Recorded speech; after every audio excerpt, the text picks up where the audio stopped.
Bienvenue sur le podcast Heroic People, je suis Marc Baillet. Dans chaque épisode, nous vous présentons une personne inspirante ou un message pour vous aider à découvrir les clés de la transformation, du développement du potentiel et de la force d'âme. Nous apprenons les uns des autres et trouvons en soi le héros de notre propre vie. Partager nos convictions, partager nos vulnérabilités, dépasser nos peurs, se transformer pour pouvoir transformer le monde, agir ensemble. Jusqu'où peut-on aller ? Merci de passer du temps avec nous aujourd'hui. Bonjour et bienvenue dans ce nouvel épisode de l'émission Heroic People. Ceci est un entre-deux épisode dans lequel vous sont proposés de courts extraits des épisodes des derniers mois. Je vous présente un bref clip de chaque conversation pour vous donner une première saveur de chaque épisode et inviter, voyez-le ou plutôt entendez-le comme un teaser, quelque chose pour vous mettre en appétit.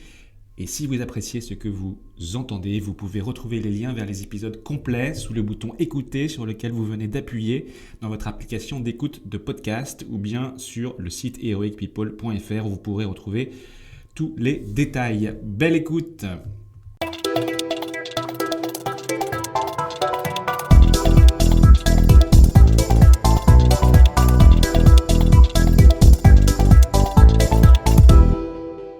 Extrait numéro 1 avec Erwan Devez, auteur de plusieurs livres sur le fonctionnement du cerveau humain, consultant en neurosciences et en management, et conférencier sur les neurosciences appliquées au monde du travail et de l'éducation.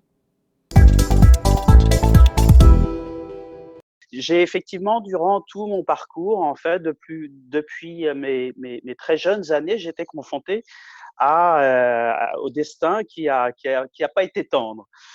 Donc, je connais bien la mort, je connais bien la maladie, celle de très proches, me concernant ensuite.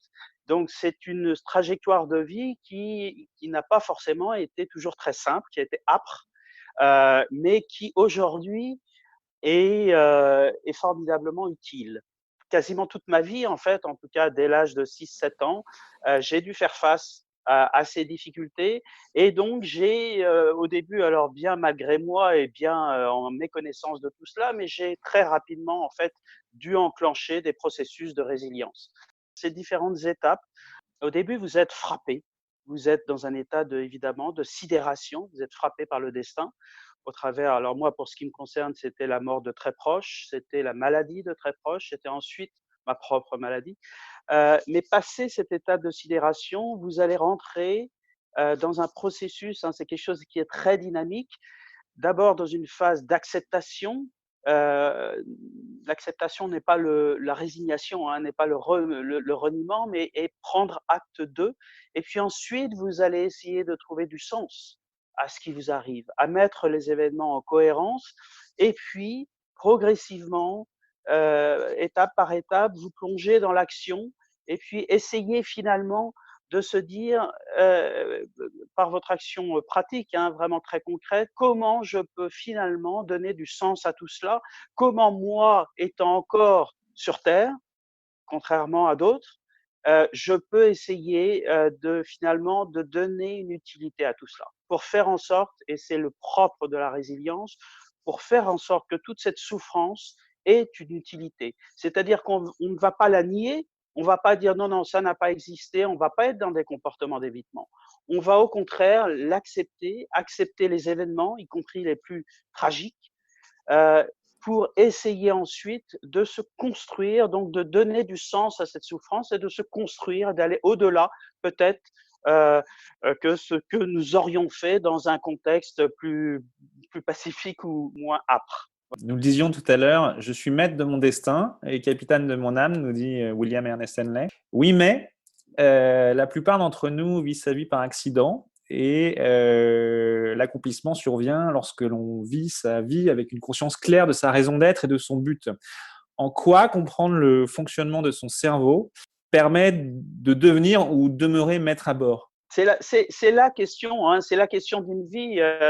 Vous disiez tout à l'heure, finalement, arrêter de subir pour essayer en partie de reprendre la main, parce qu'évidemment, c'est toujours très relatif. Alors, la compréhension du cerveau, eh bien, elle intervient à beaucoup d'étapes. D'abord, quand on commence à disséquer tout cela, à comprendre les mécanismes cérébraux, on va vers un effort de compréhension. C'est-à-dire qu'on va mieux comprendre ses forces, ses faiblesses, ses réussites, ses échecs, on va mieux comprendre tout cela. Et le fait de mieux comprendre tout cela relativise beaucoup de choses, dans un sens comme dans un autre d'ailleurs, dans le sens des réussites comme le sens des échecs.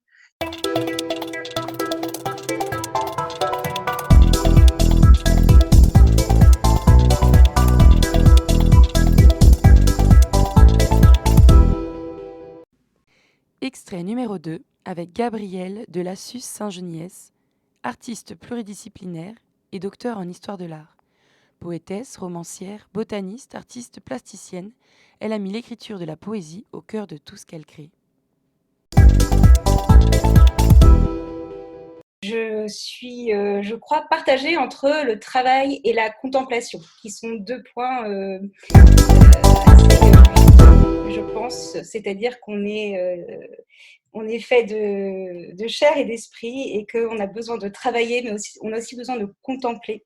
Parce que tu parles de la planète Terre et il y a aussi la planète Ciel et on est les pieds sur Terre mais les yeux dans les cieux aussi. Donc voilà, je dirais travail et contemplation. Alors tu te partages entre Paris et l'Occitanie, où se situe ton atelier, et comme tu le sais, sur cette planète, la plupart d'entre nous, je crois que c'est plus de 80% de la population, vit en ville, en milieu urbain, avec tout ce que cela suppose. C'est pas forcément évident. On est loin de la campagne, loin des environnements naturels. Si tu avais envie de déclamer quelque chose poétiquement à tous ces habitants des environnements urbains, en alexandrin, pourquoi pas, qu'est-ce que tu leur dirais pour leur donner un peu de baume au cœur, pour les inspirer ? Je pense qu'on a tous en nous une nostalgie de l'Éden, une nostalgie du jardin et de cette nature pour laquelle on est complètement fait en fait. On doit s'adapter à cette nature et ces grandes villes qui ont été créées nous ont séparés de beaucoup de nos racines, donc on est un peu déracinés.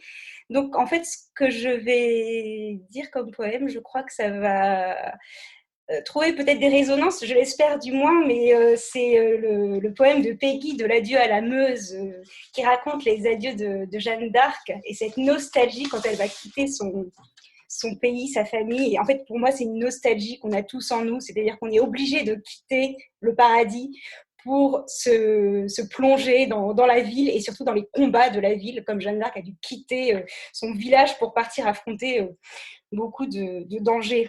Et donc, ces vers sont assez magnifiques. Pour moi, ce sont parmi les plus beaux de la langue française. Alors, adieu à la Meuse.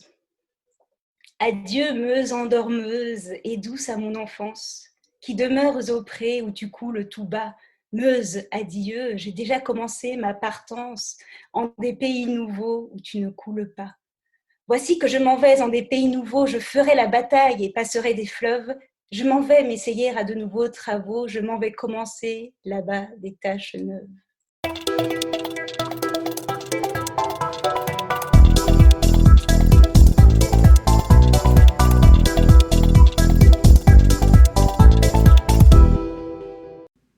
Enfin, extrait numéro 3 de l'entretien de Nicolas Duep, entrepreneur, père de 4 enfants, cycliste passionné et auteur du livre « Votre énergie est inépuisable » où il développe une méthode de gestion de son énergie.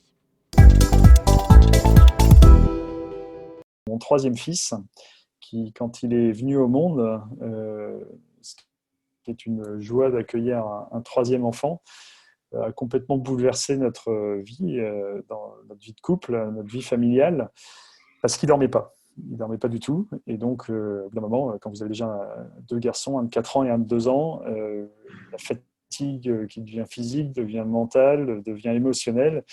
Et avec ma femme, on avait sévèrement perdu le sens de l'humour l'un et l'autre et nos discussions étaient devenues de plus en plus difficiles. Voilà, et c'est le moment où j'ai réalisé que si je ne réinventais pas ma façon d'aborder la vie, ma façon de gérer mon énergie, en fait, j'étais limité dans mes projets. J'étais limité dans ma façon d'aborder toutes mes entreprises. Et je trouvais ça terriblement frustrant, terriblement consternant de se dire mais il y a une fin. Et donc mon intuition m'a poussé sur ce chemin de réinvention. Nicolas, le chanteur et comédien anglais Ricky Gervais, autrement connu sous le nom de David Brent, dans sa chanson Electricity, nous dit « We are electricity », nous sommes faits d'électricité. Dans ton livre, tu nous expliques justement que nous sommes un peu comme une pile avec un côté positif, une pile avec un côté négatif. Nous sommes à la fois émetteur et récepteur. Tu parles de jauge négative, qui est une situation dans laquelle on a besoin de se ressourcer, et une jauge positive qui est une situation dans laquelle on est en mesure de donner, d'émettre. Et selon que l'on soit émetteur ou récepteur d'énergie, tu décris des interactions entre 4 types de personnes que sont le constructeur, l'energizer, le prédateur, le destructeur. Est-ce que tu peux nous en dire un petit peu plus ? En fait, il y a 4 types de profils qui dépendent des interactions. C'est-à-dire que quand je suis positif et je croise quelqu'un de positif, on est en synergie. Donc, je suis energizer. En revanche, quand je suis positif et je croise quelqu'un de négatif, ou qui a une jauge faible, là, je vais être dans le don. Et donc, je vais être le constructeur. Je vais l'aider à grandir. En revanche, quand moi-même, je suis avec une jauge basse, donc plutôt, on va dire, négatif, et que je croise quelqu'un qui, lui, est positif, là, je me transforme en prédateur, puisque je vais essayer de prendre de l'énergie pour me rehausser ma propre jauge. Puis en revanche, quand on est tous les deux négatifs, on est dans la lutte, et là, on s'affronte, puisqu'on est désespéré, on veut juste pas en avoir encore moins, et être appelé au burn-out complet et être aspiré par le fond.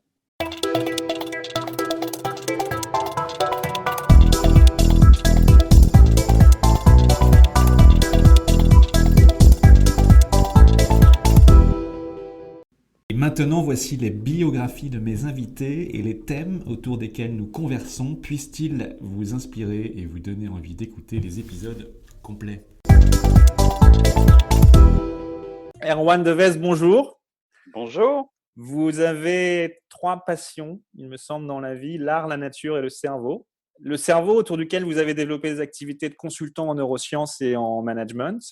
Vous intervenez en effet fréquemment en entreprise et dans les médias grand public sur les neurosciences appliquées au monde du travail et de l'éducation.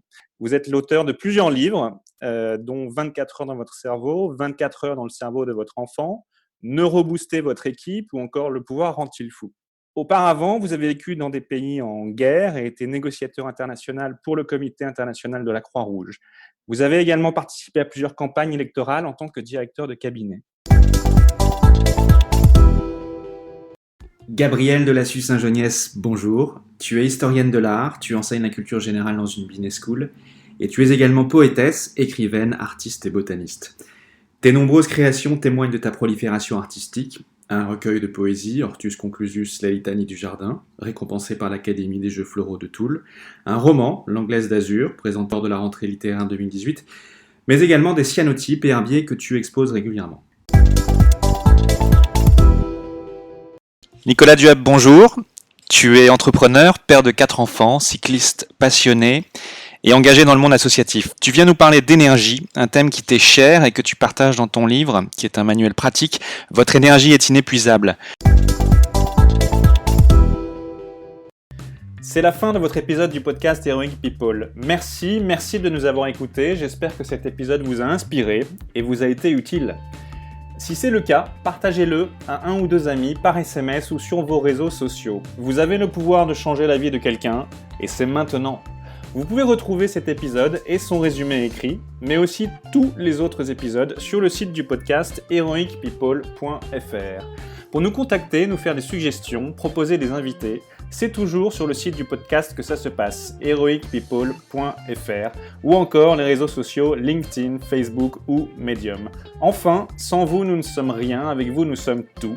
Si vous avez été inspiré par cet épisode, alors laissez-nous un commentaire et quelques étoiles sur Apple Podcasts ou votre plateforme d'écoute préférée. Dites-nous comment le podcast vous a inspiré et contribue à améliorer votre vie. C'est grâce à cela que nous pouvons faire connaître le podcast Heroic People. Merci d'avoir écouté, il est temps maintenant d'agir et de révéler sa grandeur et sa force d'âme. À bientôt sur le podcast Heroic People.